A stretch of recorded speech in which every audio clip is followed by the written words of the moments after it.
Apple খোসা সহ খাওয়া উচিত নাকি খোসা ছাড়িয়ে খাওয়া উচিত, এই নিয়ে সাধারণ মানুষের মধ্যে দ্বন্দ্বের আসলে শেষ নেই। তবে যারা স্বাস্থ্য সচেতন তারা অনেকেই খোসা ছাড়িয়ে আপেল খাওয়ার পরামর্শ দিয়ে থাকেন।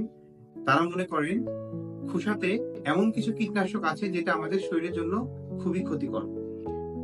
সুপ্রিয় দর্শক মণ্ডলী, আজকের ভিডিওতে আপেল খোসা সহ খেলে লাভ হবে নাকি খোসা ছাড়া খেলে লাভ হবে এই বিষয়ে আপনাদেরকে একটু সচেতন করার চেষ্টা করব। চলুন কথা না বাড়িয়ে ভিডিওটি শুরু করা যাক। অনেকেরই ধারণা আপেলের খোসাতে কীটনাশক জাতীয় পদার্থ থাকার কারণে যেটা শরীরের ক্ষতি করতে পারে, তাই ভেবে খোসা ছাড়িয়ে আপেল খাওয়া উচিত। কিন্তু এই ধারণাটা একদমই নস্যাৎ করে দিয়ে বলাই যায় আপেলের খোসাতে এমন কিছু উপাদান আছে যেটা আমাদের শরীরের জন্য খুবই গুরুত্বপূর্ণ। চলুন জেনে নেওয়া যাক। খোসা সহ আপেল খেলেই আপেলের পরিপূর্ণ পুষ্টিগুণ পাওয়া সম্ভব। তবে সেক্ষেত্রে আপেল খাওয়ার আগে কুসুম গরম পানিতে 2 থেকে 3 বার আপনি আপেলটা ধুয়ে নিতে পারেন। আপেলের খোসা কিভাবে শরীরের যত্ন নেয়, এখন এই প্রশ্ন আসতেই পারে।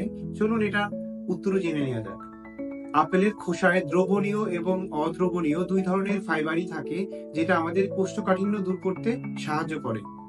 এছাড়া আপেলের খোসা কোলেস্টেরল কমাতেও সাহায্য করে। আপেলের খোসায় আছে প্রচুর পরিমাণ ভিটামিন সি। প্রতিটি আপেলের খোসায় গড়ে 8.4 মিলিগ্রাম হারে ভিটামিন সি পাওয়া যায়। সুতরাং আপেলের খোসা ছড়িয়ে ফেললে আপনি এই ভিটামিন সি থেকে কিন্তু পুরোপুরি ভাবেই বঞ্চিত হবেন।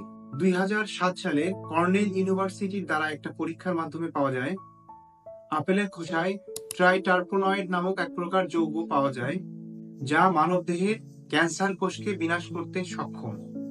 এছাড়া অ্যান্টিঅক্সিডেন্ট সমৃদ্ধ আপেলের খোসা মানুষের ফুসফুস ক্যান্সার প্রতিরোধে সাহায্য করে। আপেলের খোসায় কেয়ারসেটিন নামক এক প্রকার ফ্লাভোনয়েড থাকে, যা আমাদের ফুসফুসের কোষগুলোকে ভালো রাখতে সক্ষম। যারা প্রতি সপ্তাহে 5টি বা তার বেশি আপেল খান তাদের শ্বাসতন্ত্র ভালো থাকে।